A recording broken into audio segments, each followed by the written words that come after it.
Samantala, pinatututukan ngayon ni DPWH Secretary Vince Dizon ang pag-implementa ng Flood Control Master Plan sa Cebu.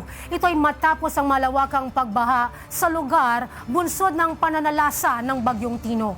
Si JB Piedragosa, una sa balita.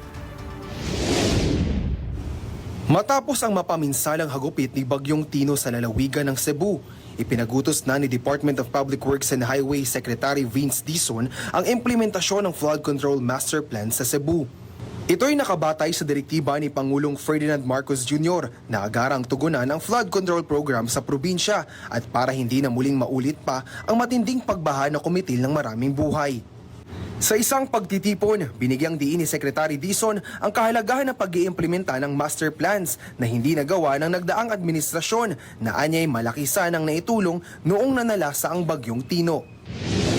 Nandiyan na yung mga plano, kailangan na lang i-implement. Sadly, hindi na-implement ng tama.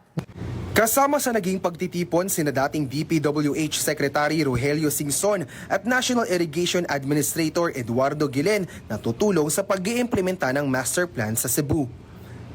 Nauna sa mga balitang totoo at laging bago, JB Piedragosa, Alauna sa Balita, Congress TV.